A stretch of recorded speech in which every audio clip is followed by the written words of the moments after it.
जमायत इस्लामी कराची के अमीर हाफिज़ तैयब रहमान इलेक्शन में धांधली के इल्ज़ामनि खबे सिंध असेंबली के खटियल सीट छॾण जो ऐलान कंदे चयो आहे त खैरात जी सीट न घुरिजे।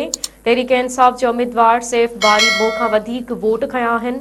उन्हनि जे मेंटेन खे तस्लीम करियूं था।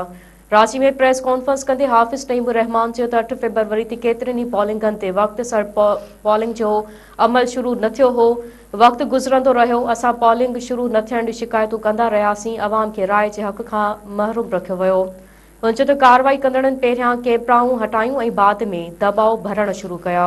फार्म 45 न पे ॾिनो वञे। वॾी तादाद में पोलिंग एजेंट्स खे फार्म फराहम न कया विया। फार्म 47 में बदतरीन धांधली कई वई।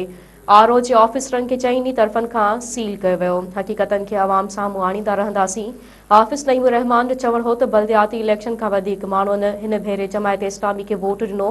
वोट या त जमायत इस्लामी खे मिलियो या त पीटीआई जे हिमायत याफ़्ता उम्मीदवारनि खे मिलिया, जेको कुझु मुल्क में तमाशो थी रहियो आहे। ही ॾंडे ऐं ज़बरदस्ती जो मैंडेट आहे। जमायत इस्लामी कराची जे अमीर चयो त असांखे खैरात में मिलियल सीट न घुरिजे। इलेक्शन कमीशन जे फार्म 47 मुताबिक़ मूंखे 26,000 वोट मिलिया, पर फार्म 45 मुताबिक़ मूंखे 30,464 वोट मिलिया। तहरीक इंसाफ़ खे वधीक वोट पया आहिनि। इन्हनि जे मैंडेट खे क़बूल कयूं था ऐं पीटीआई जे सोभ खे तस्लीम करियूं था। हुन चयो त एतिरो ज़र्फ़ रखूं था त ऐलान करियूं था त पीएस 29 ते आज़ाद उम्मीदवार सैफ बारी कामयाब थियो आहे। मां पीएस 129 जी सीट तां दस्तबरदार थियां थो।